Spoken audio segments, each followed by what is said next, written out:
భారతదేశంలో national emergency దేశం మొత్తం జాతీయ అత్యవసర పరిస్థితి జూన్ 25 1975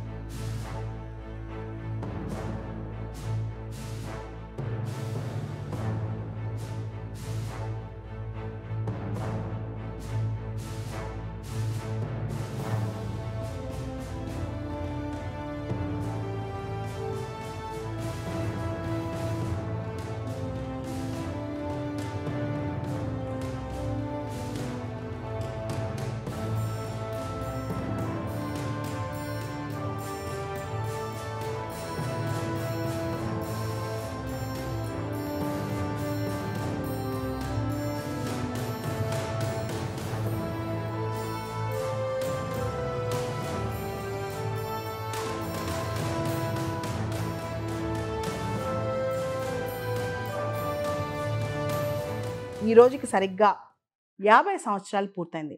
వీటిని దేశ ప్రజాస్వామ్యంలో చీకటి రోజులు అని పిలుస్తారు. ఎందుకంటే ఈ 21 నెలలు ఏదైతే జూన్ 25 1975 నుంచి మార్చ్ 21 1977 వరకు జరిగిందో ఈ మొత్తం 21 నెలల్ని భారతదేశంలో బ్లాట్ ఆన్ డెమోక్రసీ, మన ప్రజాస్వామ్యానికే మాయని మచ్చ. ప్రపంచవ్యాప్తంగా చాలా న్యూస్ పేపర్స్, టెలివిజన్ ఛానల్స్ అప్పట్లో భారతదేశాన్ని తిట్టిపోసాయి. అంతేకాదు ఇందిరాగాంధీ ఎందుకు ఎమర్జెన్సీ విధించిందని చెప్పి చాలామంది పెద్ద చర్చే లేపారనమాట. ఆ టైంలో ప్రాథమిక హక్కులు సస్పెండ్ అయిపోయాయి. అంతేకాదు ప్రెస్ ఫ్రీడమ్, పత్రికా స్వేచ్ఛ లేనే లేదు. మనుషుల యొక్క స్వేచ్ఛలని హరించి వేశారనమాట. మానవ హక్కుల ఉల్లంఘన విపరీతంగా జరిగింది. ఫోర్స్డ్ ఫ్యామిలీ ప్లానింగ్ ఆపరేషన్స్ జరిగాయి. ఒకటా రెండా?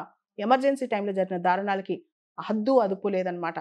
అసలు ఏంటి ఈ దారుణాలు ఎందుకు చేశారు? ఆ టైంలో జ్యుడిషియరీ కూడా కంప్లీట్గా కమిటెడ్ జ్యుడిషియరీ అయిపోయిందనమాట. అంటే ఇందిరాగాంధీ ఏం చెప్తే అదే జ్యుడిషియరీ, కొంచెం కూడా పునరాలోచించకుండా అదే చేసి జ్యుడిషియరీ. ఉదాహరణకి ADM Jabalpur versus Shivkant Shukla habeas corpus case అంటాం. ఎమర్జెన్సీ టైంలో ఏ తప్పు చేయకుండా లేదా అనుమానం ఉంటే చాలు తీసుకెళ్ళి అందరినీ డిటెన్షన్లో పెట్టేసేవాళ్ళు అనమాట. వాళ్ళందరూ కూడా మా వ్యక్తులు కనిపించట్లేదని చెప్పి హేబియస్ కార్పస్ పిటిషన్స్లో హైకోర్ట్స్లో నింపేశారు. ఆ కేసులన్నీ కూడా సుప్రీంకోర్టు దాకా వెళ్ళాయి. ఏడిఎం జబల్పూర్ వర్సెస్ శివకాంత్ శుక్లాలో దానిలో 4:1 జడ్జిమెంట్ వచ్చింది. ఎమర్జెన్సీ టైంలో మేము హేబియస్ కార్పస్ పిటిషన్స్ ఎంటర్టైన్ చేయలేమని చెప్పి. అంతేకాదు ఎవరైతే ఇండియన్ జర్నలిస్టులు ఉన్నారో చాలామంది ప్రభుత్వ వ్యతిరేకంగా రాసిన వాళ్ళందరినీ జైల్లో వేశారు. అపోజిషన్ లీడర్స్ ఉన్నారో వాళ్ళందరూ జైలు చూసిన వాళ్ళు ఎమర్జెన్సీ టైంలో. అంతెందుకు ఎమర్జెన్సీ టైంలో ప్రిన్స్లీ స్టేట్స్లో ఎవరైతే పాత రాజమాతలు రాజులు ఉన్నారో వాళ్ళని కూడా లెక్క చేయలేదన్నమాట.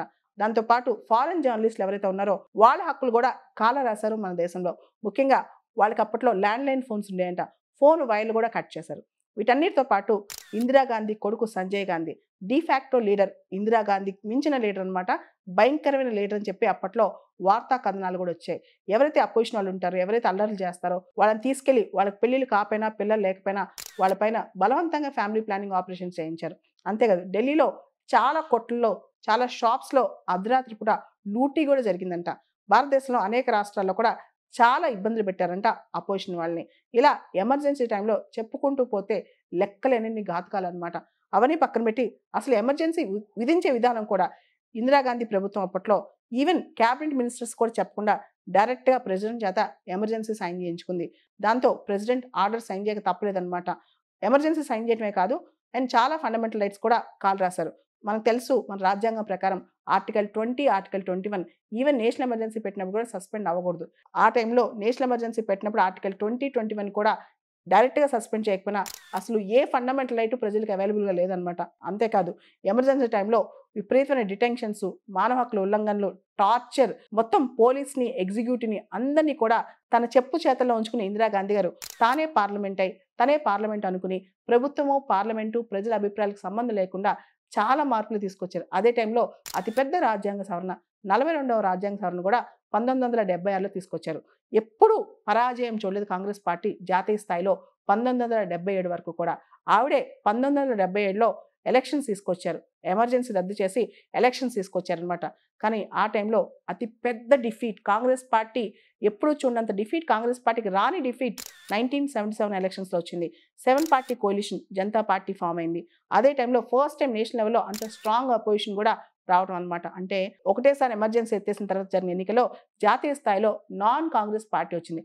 కానీ ప్రజలు చాలా తొందరగా మర్చిపోతారు. మనందరికీ తెలుసు ఆ టైంలో ఎమర్జెన్సీ టైంలో ఇందిరాగాంధీ గారు చేసిన అట్రాసిటీస్ పైన షా కమిషన్ రిపోర్ట్ వచ్చింది. ఆ రిపోర్ట్ పైన చాలా చర్చ జరిగింది. ఇన్ని జరిగినా సరే ప్రజలు ఆమెను క్షమించేశారు. మళ్ళా జరిగిన ఎన్నికల్లో అంటే వితిన్ 28 మంత్స్ 28 నెలల్లోనే ఎన్నికలు వచ్చాయి. జనతా పార్టీ వైఫల్యాలతో మళ్ళా కాంగ్రెస్ థంపింగ్ మెజార్టీతో గెలిస్తే ఈసారి ఇందిరాగాంధీ ఇంకా సెంట్రలైజ్ చేసిందనమాట. 1980-84 1980 నుంచి 84 మధ్య పరిపాలన ఇంకా సెంట్రలైజేషన్కి వెళ్ళింది. 84లో ఇందిరాగాంధీ అసాసినేషన్ జరిగింది. అప్పటి వరకు కూడా Indira is equal to India అనే ప్రస్థానం నచ్చిందనమాట. మొత్తం ఈ వ్యవహారానికి సంబంధించి ఈ రోజుకి 50 సంవత్సరాలైంది ఎమర్జెన్సీ విధించి.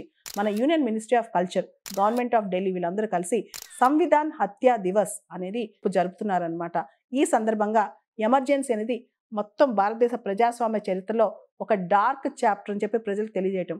అదేవిధంగా ప్రాథమిక హక్కులు ఎలా సస్పెండ్ అయ్యాయి, పత్రికా స్వేచ్ఛ ఎలా ఉల్లంఘించారు, ప్రజాస్వామ్యబద్ధంగా పరిపాలించకుండా ఏ విధంగా డిక్టేటర్షిప్ అనే స్థాయిలోకి భారతదేశాన్ని తీసుకెళ్లారు, ఇవన్నీ ప్రజలకు తెలియజెప్తారంట. దీంతో పాటు ఓవరాల్గా లాంగ్ లివ్ డెమోక్రసీ యాత్ర చేస్తారంట. వీటన్నిటితో పాటు దేశవ్యాప్తంగా రాజ్యాంగపు విలువలు, ప్రజాస్వామ్య హక్కులు అన్నిటి మించి ఎమర్జెన్సీ టైంలో మనం నేర్చుకున్న పాఠాలు ఇవన్నీ కూడా బయటికి తెలిసేలా రేపు ప్రచారం చేస్తారంట. ఇదే సంవిధాన్ హత్యా దివస్గా గవర్నమెంట్ జరుపుతుంది.